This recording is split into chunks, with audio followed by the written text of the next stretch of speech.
नमस्कार दोस्तों, my self Bhupendra Rathore और आप देख रहे हैं क्विकी ट्रेकी। थ्योरी ऑफ मशीन की क्लासेस चल रही है continue. Chapter first simple mechanism पर हम डिस्कस कर रहे हैं। इस क्लास से पहले हमने काइनेमेटिक पेयर और काइनेमेटिक चेन पर डिस्कस किया था। मैकेनिज्म और मशीन को भी हमने उस क्लास में डिफाइन कर दिया था। आज का क्लास भी इम्पॉर्टेंट है जिस पे हम स्टडी करेंगे डिग्री ऑफ फ्रीडम। क्या होता है डिग्री ऑफ फ्रीडम? डेफिनेशन पे चलते हैं हम। डिग्री ऑफ फ्रीडम किसी भी मैकेनिकल एलिमेंट या किसी भी मशीन बॉडी के लिए हम डिफाइन करेंगे degree of freedom. Minimum number of independent variable required to define the position of motion of a system और अ बॉडी। एक मैकेनिकल बॉडी के लिए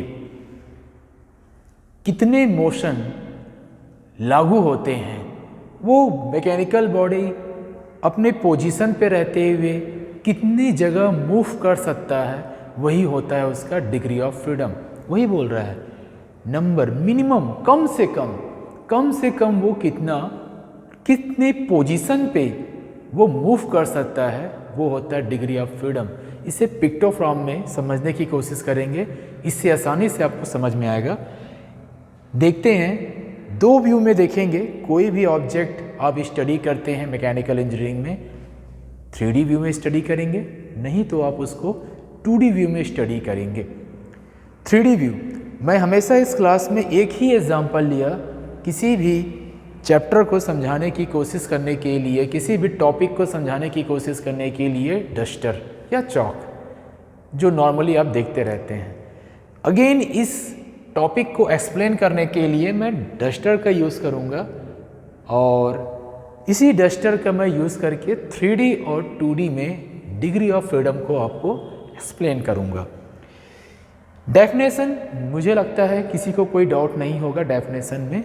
डायरेक्ट हम पिक्टोग्राफ पे जाते हैं और समझते हैं क्या होता है डिग्री ऑफ फ्रीडम किसी भी मैकेनिकल एलिमेंट या बॉडी के लिए। देखते हैं 3D view. 3D view means 3 dimension. 3 dimension means 3 axis. आपको ये डायग्राम नज़र आ रहा होगा, मैंने 3D प्रेजेंटेशन दिखाया है आपको। एक एक्सिस आपको नज़र आ रहा है X axis first, second Y axis and the third one is Z axis. तीनों के तीनों एक्सिस क्या होते हैं? आपस में 90 डिग्री पे लोकेटेड होते हैं।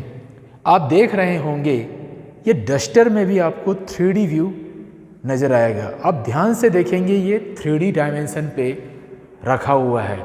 अब इसी चीज़ को, इस ऑब्जेक्ट को मैंने क्या किया है, कुछ इस तरीके से आपके सामने प्रेजेंट किया है। ये जो आपको दिख रहा है object, it is nothing but what, ये आपका डस्टर ही है। अब इस डस्टर का एग्जाम्पल लेकर हम डिग्री ऑफ फ्रीडम को समझेंगे। कैसे? आप देख रहे होंगे ये डस्टर, इसमें भी आपको 3 एक्सिस नज़र आएंगे। कैसे? देखिए, पास से हम देखने की कोशिश करते हैं। कुछ इस तरीके से ऑब्जेक्ट रखा हुआ है। ये है आपका एक्स एक्सिस, जो आपका लेंथ ये नज़र आ रहा है, ये एक्स एक्सिस हो गया। Downward direction and upward direction पे ये आपका कौन सा हो गया? Y axis. And the third one Z axis. Obviously आपका ये जो थिकनेस या मोटाई है, ये वाली पोर्शन, ये आपकी क्या हो जाएगी? Z axis. इस केस में हमने इसे क्या किया है? बोर्ड से बाहर निकलते हुए देखा है। हम क्या कर रहे हैं? थर्ड एक्सिस जेड एक्सिस को इस बोर्ड से बाहर की तरफ दिखा रहे हैं। ये हो गया आपका, कुछ इस तरीके से आप ध्यान देंगे तो ये हो गया आपका object. X axis no doubt, Y axis no doubt and the third one X axis, Y axis no doubt and the third one Z axis. मेरे चौक को ध्यान दीजिएगा, जेड एक्सिस दिस। ये चौक आपका क्या है? जेड एक्सिस है। ये चौक आपका क्या है? Z axis. क्लियर? ऑब्जेक्ट आपके सामने है, हमने एग्जांपल लिया है ऑब्जेक्ट कुछ इस तरीके से पिक्टोग्राफ में। अब समझते हैं, डस्टर को ध्यान दीजिएगा। अगर इस डस्टर को हमने जस्ट यहाँ पर, ये इस पोजीशन पे जरूर नज़र आ रहा है आपको, इसी पोजीशन को हमने यहाँ लोकेट करके बताया है आपको। कुछ इस तरीके से दिखाते हैं। अब ध्यान दीजिएगा, ये डस्टर आगे पीछे हो सकता है, यस आगे पीछे हो सकता है। आगे पीछे होना रेसिप्रोकेट या इसी को बोलते हैं ट्रांसलेशन, टी फॉर ट्रांसलेशन। ये ऑब्जेक्ट आगे पीछे होगा, आगे पीछे होना मतलब रेसिप्रोकेट होना, रेसिप्रोकेट या स्ट्रेट मोशन भी बोलते हैं हम इसे, उसी को ट्रांसलेशन भी बोलते हैं, अलग अलग भाषा में इसे बोला जाता है। हम यहाँ पर जो टर्म यूज़ करेंगे वो है ट्रांसलेशन। कोई भी ऑब्जेक्ट आगे पीछे हो सकती है, मूवमेंट कर सकती है, हम उसे बोलेंगे ट्रांसलेशन। मैंने क्या बोला है? ट्रांसलेशन। आप ध्यान दे रहे होंगे ये ऑब्जेक्ट एक्स एक्सिस पे आगे पीछे हो सकता है, that is nothing but what? Translation. वो क्या हो सकता है? ट्रांसलेशन हो सकता है। एक्स एक्सिस पे मैंने ये लोकेट किया है, कुछ इस साइन से मैंने लोकेट किया है, तो इस साइन का मतलब ये है कि ये ऑब्जेक्ट आगे पीछे रेसिप्रोकेट या ट्रांसलेट हो सकता है, तो वो एक मोशन है। मैंने बताया one translate motion is here, इस ऑब्जेक्ट के लिए। सेकंड, यही ऑब्जेक्ट वाई एक्सिस पे अप डाउन हो सकता है। ऑब्वियसली आप देख रहे हैं अप डाउन हो सकता है। अप डाउन होना, आगे पीछे होना, ये सारे के सारे क्या है? रेसिप्रोकेट या स्ट्रेट लाइन मोशन या ट्रांसलेशन। तो अगेन वाई एक्सिस पे एक और ट्रांसलेशन पॉसिबल है, one translation in X axis and the second translation is in Y axis. Clear? Just like that. Third, ये आपका ऑब्जेक्ट रखा हुआ है डस्टर। क्या ये डस्टर सामने पीछे देख रहे हैं, सामने की तरफ आ सकता है? यस, फिर वापस पीछे जा सकता है। ये डस्टर सामने की तरफ, क्योंकि सामने मैंने क्या बताया था, ये आपका जेड एक्सिस था, जेड एक्सिस पे आगे पीछे आ रहा है, तो उसी तरीके से मैंने थर्ड ट्रांसलेशन भी जेड डायरेक्शन पे दिखाया है। तो टोटल किसी भी ऑब्जेक्ट के लिए 3 डायमेंशनल व्यू में कितने ट्रांसलेशन पॉसिबल है, स्ट्रेट लाइन मोशन पॉसिबल है? मैक्सिमम 1 + 1 + 1, टोटल 3 ट्रांसलेशन पॉसिबल होता है। टोटल 3 ट्रांसलेशन पॉसिबल है इन 3D व्यू किसी भी ऑब्जेक्ट के लिए। क्लियर?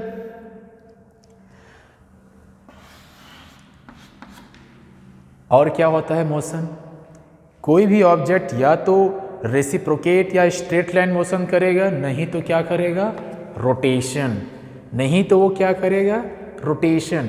कोई भी ऑब्जेक्ट 2 मोशन के अलावा नहीं कर सकता, या तो वो स्ट्रेट लाइन मोशन करेगा या रोटेशन करेगा या साथ में दोनों करेगा। कोई भी ऑब्जेक्ट या तो स्ट्रेट लाइन करेगा, दोनों करेगा, स्ट्रेट लाइन करेगा, रोटेशन करेगा, या फिर दोनों का कॉम्बिनेशन साथ में रहेगा। हम इंडिविजुअल इसकी स्टडी कर रहे हैं, फाइनल स्टडी हम नहीं कर रहे हैं। क्लियर करना चाह रहे हैं कि डिग्री ऑफ फ्रीडम क्या होता है। ठीक, अब ट्रांसलेशन के बाद हम आते हैं रोटेशन।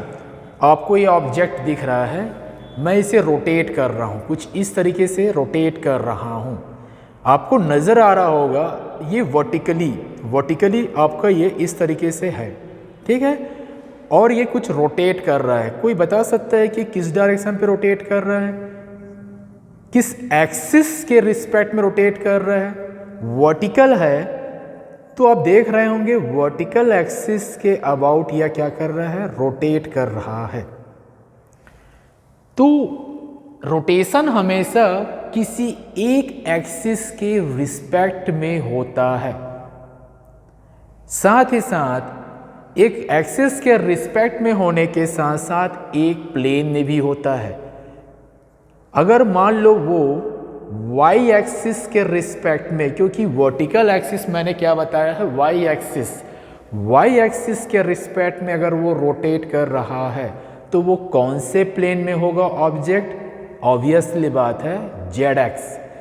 बाकी दो एक्सिस से बने हुए प्लेन में वो रखा होगा ऑब्जेक्ट, और थर्ड एक्सिस के अबाउट वो क्या करेगा? रोटेट। वही चीज़ मैंने बोला, रोटेशन की बात जहाँ आएगी with respect to third axis in a plane. For example, आप देखेंगे ज़रा, आपका एक प्लेन देखते हैं, कितने प्लेन बनेंगे यहाँ पर? 3 प्लेन बनेंगे। या तो वो प्लेन कौन से होंगे? 2 एक्सिस मिलके एक प्लेन बनाते हैं। ध्यान दीजिएगा, 2 एक्सिस मिलकर एक प्लेन बनाते हैं। एक्स एक्सिस वाई एक्सिस मिलकर एक प्लेन बनाएं, वाई एक्सिस जेड एक्सिस मिलकर एक प्लेन बनाएं, और Z axis and x axis मिलकर एक प्लेन बनाएं। 3 टोटल प्लेन यहाँ पर बन रहे हैं। अगर हम लोग मान लेते हैं कि आपका ऑब्जेक्ट कौन से प्लेन पे है? एक्स वाई प्लेन पे है। कुछ इस तरीके से ये मैंने प्लेन पे रख दिया, ठीक। एक्स वाई प्लेन पे जब मैंने इसे रखा, तब वो थर्ड एक्सिस जो कि आपका ये चौक है Z axis, third axis Z axis के अबाउट क्या करेगा? रोटेट करेगा। आप जिस किसी भी प्लेन में रखेंगे उसके अलावा थर्ड एक्सिस जो भी होगा उसके अबाउट वो रोटेट करेगा। एक्स वाई पे रखेंगे तो किसके अबाउट रोटेट करेगा? एक्स वाई प्लेन पे रखा तो किसके अबाउट होगा? थर्ड एक्सिस कौन सा है? जेड, तो जेड एक्सिस के अबाउट रोटेट करेगा। वाई जेड पे रखेंगे तो कौन से एक्सिस के अबाउट रोटेट करेगा? एक्स एक्सिस के अबाउट रोटेट करेगा। जेड एक्स प्लेन पे अगर हम इसे रखते हैं इस ऑब्जेक्ट को, तो थर्ड एक्सिस वाई एक्सिस के अबाउट वो रोटेट करेगा। तो मैंने वही दिखाया है, ये ऑब्जेक्ट अगर एक्स वाई प्लेन पे रखा है तो जेड एक्सिस पे एक रोटेशन दिखाया है मैंने, 1 रोटेशन। अगर ये वाई जेड प्लेन पे ऑब्जेक्ट रखा हुआ है तो आपके एक्स एक्सिस पे 1 रोटेशन मोशन पॉसिबल होगा। अगर आपका जेड एक्स प्लेन पे अगर इस ऑब्जेक्ट को हम रखते हैं तो वाई एक्सिस पे भी एक रोटेशन पॉसिबल होगा। तो टोटल कितने रोटेशन पॉसिबल हैं? 3 ट्रांसलेशन एंड 3 रोटेशन पॉसिबल होते हैं किसी भी मैकेनिकल एलिमेंट, ऑब्जेक्ट या सिस्टम के लिए मोशन फॉर्म में। टोटल 6 मोशन कोई भी ऑब्जेक्ट 3D में कर सकता है। स्पेस में, 3D मतलब स्पेस में ये आपके आसपास जो भी दिख रहा है that is nothing but what? Space. तो स्पेस में वो क्या कर सकता है? टोटल 6 मोशन पॉसिबल है। Maximum number of motion in 3D कितना है? 3 ट्रांसलेशन पॉसिबल है और 3 rotation possible. Total 6 motions possible होते हैं इन केस ऑफ 3D। आगे चलते हैं। अगर इन केस आप स्टडी कर रहे हैं 2D, subject theory of machine है, हम इसमें थ्योरेटिकल स्टडी करते हैं किसी भी सब्जेक्ट को, किसी भी ऑब्जेक्ट को लेकर, तो वह तो 3D व्यू में हो सकता है या फिर वो 2D व्यू में हो सकता है, दोनों में से किसी भी व्यू में हो सकता है। हम आगे चलते हैं सेकेंड 2D रिप्रेजेंटेशन। अगर हम 3D व्यू की स्टडी ना करके 2D व्यू में स्टडी करते हैं तब क्या होता है? 2D 2 डायमेंशन 2 एक्सिस क्या होना चाहिए? 2 एक्सिस। मैंने एक एग्जांपल के तौर पे टोटल कितने एक्सिस हैं? 3 एक्सिस होते हैं 3D में, जिसमें से 2 एक्सिस मैंने ले लिया है, X axis Y axis. 2 axis जिसे हिंदी में अक्ष भी बोलते हैं, हम ले लिए हैं। X axis and Y axis perpendicular एक दूसरे के हैं। हमने एक ऑब्जेक्ट 2D लिया है तो कुछ इस फॉर्म में होंगे, 2 एक्सिस होंगे, तीसरा एक्सिस का कोई डिस्कशन नहीं होगा। अब 2 एक्सिस ऑब्जेक्ट दिख रहे हैं आपको। First of all X axis पे ये ट्रांसलेशन पॉसिबल है, yes 1 translation is there. Y axis पे up down second translation is also there, ये ट्रांसलेशन हो गया, I think no doubt, yes 1 translation and second is X axis में 1 translation and Y axis पे second translation. And the third one is, ये object आपके सामने मैंने रखा है, ये ऑब्जेक्ट कुछ इस तरीके से मूव कर सकता है, तो एक मूवमेंट या रोटेशन हम देख सकते हैं जो मैंने शो किया है, that is nothing but what? 1 rotation. तो क्या हुआ? अगर 2D व्यू में किसी ऑब्जेक्ट की स्टडी किया जाए तो मैक्सिमम 2 ट्रांसलेशन और सिंगल रोटेशन मिलता है। 2 + 1 is nothing but what? Maximum possible motion in 2D is कितना? Is how? 3। Maximum number of motion in 2D 3, total 3 possible हैं। क्लियर? किसी भी ऑब्जेक्ट के लिए बोल रहे होंगे यार ये क्या, ये डिग्री ऑफ फ्रीडम है, क्यों इसकी स्टडी की जा रही है? इसकी स्टडी वेरी इंपॉर्टेंट। इंजीनियरिंग में एक एक एलिमेंट के मोशन को ध्यान दिया जाता है, मशीन के एक एक एलिमेंट के मोशन को ध्यान दिया जाता है कि वो मशीन एलिमेंट कितना मूव कर सकता है। एग्जाम्पल के तौर पे अगर आप चाहते हैं कि एक एलिमेंट केवल एक्स एक्सिस पे मूव करे, लेकिन वो एलिमेंट एक्स एक्सिस के साथ साथ वाई एक्सिस पे भी मूव कर रहा है, तो आपकी जो रिक्वायरमेंट है एक्स एक्सिस पे मूवमेंट की, जो डिज़ायर रिक्वायरमेंट है वो फुलफ़िल नहीं हो रहा है, और फुलफ़िल नहीं होने पे वो मशीन आपके लिए बेकार है, यूजलेस है। इसीलिए डिग्री ऑफ फ्रीडम की स्टडी की जाती है। सपोज एग्जाम्पल के तौर पे आके देखा जाए, एक बिल्डिंग आपके पास है, आपका घर आपके पास है, आप अपने घर में रहते हैं। क्या आप चाहते हैं कि आपका घर मूव करे, एक जगह से दूसरी जगह जाए? बोलूँगी ये कैसे बातें कर रहे हैं? आप चाहते हैं? आप क्या चाहेंगे? घर आपके स्टैब्लिश्ड, स्टेबल रहे, फिक्स रहे, वो एक जगह से दूसरे जगह ना जाए। ना जाए मीन्स उसमें क्या होगा? किसी प्रकार की मोशन है। जब उसमें किसी प्रकार की मोशन ही नहीं है उस बिल्डिंग में, तो उसकी डिग्री ऑफ फ्रीडम, उसको कोई स्वतंत्रता ही प्राप्त नहीं है। हिंदी में बता रहा हूँ भैया, कोई उसे स्वतंत्रता प्राप्त नहीं है कि वो एक जगह से दूसरी जगह जाए। तो किसी भी घर, हाउस, होम, बिल्डिंग की डिग्री ऑफ फ्रीडम क्या चाहिए आपको? 0। वो हिल ही ना पाए तो डिग्री ऑफ फ्रीडम क्या हो गई उसकी? 0। अब डिग्री ऑफ फ्रीडम 1 कर दिया जाए तो उसकी, यार डिग्री ऑफ फ्रीडम बिल्डिंग की 1 कर दिया जाए, आप उस घर में रहते हो, वो बिल्डिंग अपने आप हिलते रहेगी, मोशन रहेगी, फिर तो हो गई आपकी। शो डिग्री ऑफ फ्रीडम का इंजीनियरिंग में बहुत बड़ा रोल है। तो किसी भी बिल्डिंग के लिए, किसी भी स्ट्रक्चर के लिए हमेशा डिग्री ऑफ फ्रीडम कितनी होती है? 0 होती है, क्योंकि वो हमेशा फिक्स्ड है, उसमें किसी प्रकार का मोशन नहीं होता है। सिविल इंजीनियरिंग वाले ये होते हैं, कोशिश करते हैं कि उनके बिल्डिंग्स में किसी प्रकार की मोशंस ना आए, उनकी डिग्री ऑफ फ्रीडम तो माइनस में चले जाती है, तभी उनके स्ट्रक्चर्स हमेशा स्ट्रांग बने रहते हैं। तो ये 2D और 3D में हमने मैक्सिमम मोशन की स्टडी कर लिया। 3D में मैक्सिमम कितना होता है? 6। 2D में कितना होता है मैक्सिमम? 3। अब डिग्री ऑफ फ्रीडम निकाले तो निकाले कैसे? हमने दोनों डायमेंशंस में मैक्सिमम डिग्री ऑफ फ्रीडम तो मैक्सिमम मोशन तो निकाल दिया, पर डिग्री ऑफ फ्रीडम तो नहीं निकाला। डिग्री ऑफ फ्रीडम निकालने का सिंपल एंड सिंपल एक फॉर्मूला है, 3D का अलग। 3D में कितने मैक्सिमम मोशन थे? 6 माइनस रेस्ट्रेंट्स। ये क्या होता है रेस्ट्रेंट्स? आगे देखेंगे। Degree of freedom in 2D, degree of freedom in 2D, 2D में मैक्सिमम कितने आपके मोशंस थे? 3 थे, माइनस रेस्ट्रेंट। आखिर ये रेस्ट्रेंट है क्या? Restaurant is nothing but restriction. किसी भी ऑब्जेक्ट को कितनी रिस्ट्रिक्शन प्राप्त है? रिस्ट्रिक्शन मतलब वो बेचारा जानना चाह रहा है ऊपर, और मैंने ऊपर से इसे फोर्स लगा दिया, तू मत जा ऊपर बोल रहा हूं, तो ये क्या हो गया उस ऑब्जेक्ट के लिए? रिस्ट्रिक्शन।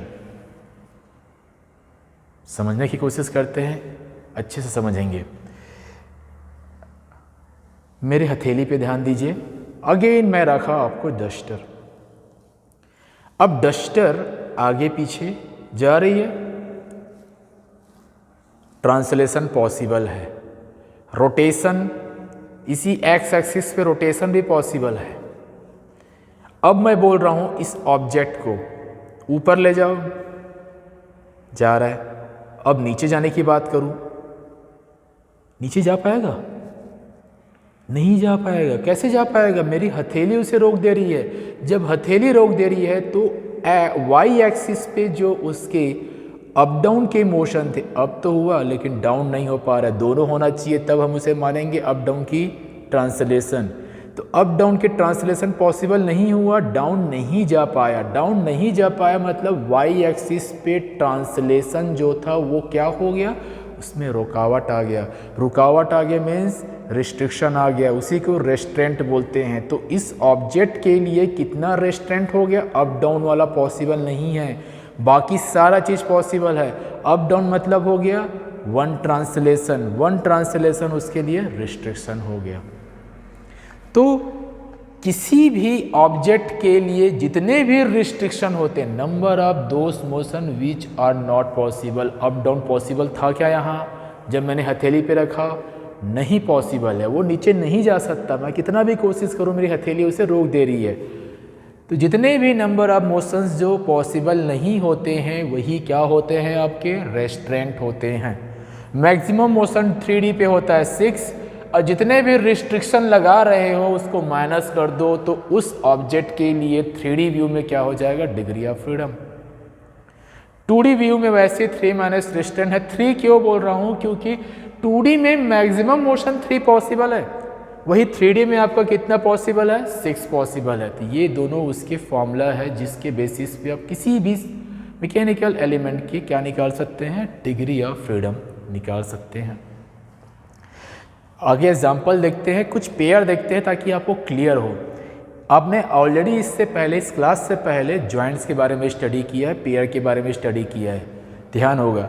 इसमें आपने बाइनरी जॉइंट के बारे में स्टडी किया होगा। बाइनरी जॉइंट ऐसा होता है जिसमें दो लिंक, काइनेमेटिक लिंक आपस में कनेक्टेड होते हैं, आपस में कनेक्टेड होते हैं एक जॉइंट के जरिए। उस जॉइंट को बोलते हैं क्या, बाइनरी जॉइंट। जब लिंक, नंबर ऑफ लिंक्स कितने होते हैं, 2 होते हैं, तो उसे बोलते हैं अपन, आपस में कनेक्टेड होते हैं तो उसे बोलते हैं बाइनरी जॉइंट।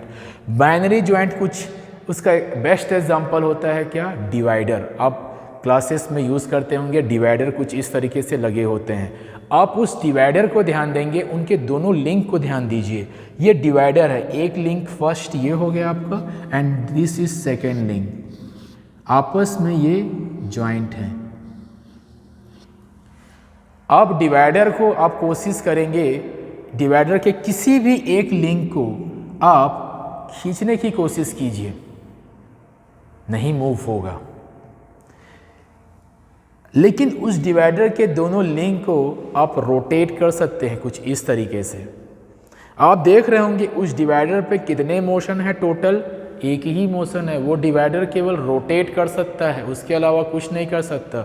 जब वो रोटेट कर सकता है, चाहे आप 3D की बात करें या 2D की बात करें, हम यहाँ पर 3D को लेते हुए देखे हैं एग्जाम्पल, यहाँ पर हम 3D को लेकर चले हैं। उस डिवाइडर के लिए आपने ध्यान दिया होगा, डिवाइडर केवल रोटेट कर सकता है और रोटेट के लिए हमेशा एक ही रोटेट कर सकता है, तो डिग्री ऑफ फ्रीडम कितना होगा उसके लिए, 1 होगा। बाकी जितने भी मोशन है, जो कि 3D में 3 ट्रांसलेशन पॉसिबल है और 3 रोटेशन पॉसिबल है, जिसमें से केवल एक ही पॉसिबल था डिवाइडर बाइनरी जॉइंट के केस में, वो था 1 रोटेशन, 1 and 1 रोटेशन ओनली।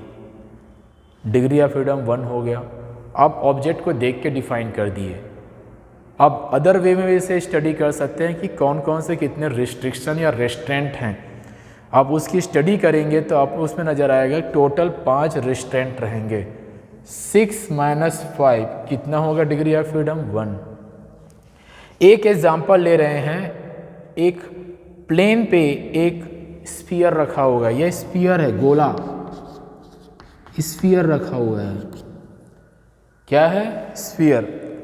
मान लीजिए ये स्फीयर है, ये प्लेन है, इस प्लेन पे रखा है स्फीयर।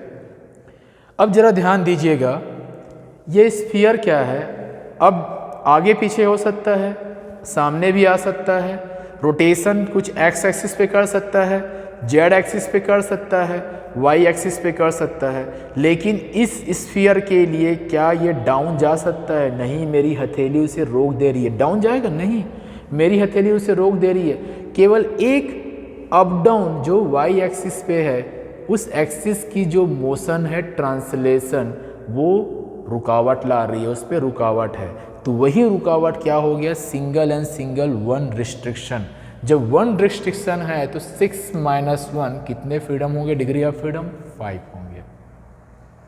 अगर उसे अपन डिग्री ऑफ फ्रीडम 2D में स्टडी करें तो क्या हो जाएगा, 3 माइनस रिस्ट्रिक्शन कितने हैं, 1, 3 माइनस 1 कितने हो जाएंगे आपके 2D में, कितने हो जाएंगे, 2D में 2 हो जाएंगे। वैसे ही इस केस में रिस्ट्रिक्शन अगर आपका 2D है, अगर in case restriction binary joint की बात करें 2D है, तो 2D में रिस्ट्रिक्शन कितने हो जाएंगे, 2 हो जाएंगे, और डिग्री ऑफ फ्रीडम कितना हो जाएगा, 1 हो जाएगा। तो ये होता है डिग्री ऑफ फ्रीडम निकालने की प्रोसेस। किस तरीके से आप डिग्री ऑफ फ्रीडम को निकालेंगे, इसके फॉर्मूला आपके सामने हैं, इसके बेसिक्स आपके सामने हैं। कभी भी याद रखिए डिग्री ऑफ फ्रीडम बहुत इंपॉर्टेंट होता है। किसी भी बिल्डिंग स्ट्रक्चर की डिग्री ऑफ फ्रीडम हमेशा 0 होती है। बिल्डिंग कभी मूव नहीं कर सकती। कोई भी मशीन एलिमेंट या कोई भी बिल्डिंग स्ट्रक्चर जहाँ पर आपको मूवमेंट नज़र आती है वहाँ डिग्री ऑफ फ्रीडम 0 से ज़्यादा होगा, और जहाँ पर आपको मूवमेंट किसी प्रकार की नज़र नहीं आती है तो या तो 0 होगा या 0 से कम या माइनस में होगा। सुपर स्ट्रक्चर वगैरह सिविल इंजीनियरिंग में स्टडी करते हैं, वहाँ पर हमेशा आपको सुपर स्ट्रक्चर वगैरह उनकी डिग्री ऑफ फ्रीडम 0 से भी कम होती है, -1, -2, -20 तक होती है। बोलोगे -20 मतलब क्या होता है सर? इसका मतलब ये है कि उस स्ट्रक्चर को इस तरीके से डिज़ाइन की जाती है, उसमें एक्सटर्नल फोर्स इस तरीके से लगाया जाता है कि छोटा सा छोटा भी मूवमेंट पॉसिबल नहीं है। कितनी भी बड़ी उस पर फोर्स क्यों लग जाए, उस स्ट्रक्चर में किसी प्रकार का मूवमेंट नहीं होता। अगर मूवमेंट हो जाएगा तो ऐसे स्ट्रक्चर कोलैप्स हो जाएंगे। उनको कोलैप्स होने से बचाने के लिए उसकी डिग्री ऑफ फ्रीडम 0 से कम माइनस पे किया जाता है। तो ये आज का चैप्टर था, सिंपल मैकेनिज्म के अंतर्गत टॉपिक हमने कवर किया डिग्री ऑफ फ्रीडम। आगे कंटिन्यू ये क्लास चलते रहेंगे। माई सेल्फ भूपेंद्र राठौर, नमस्कार।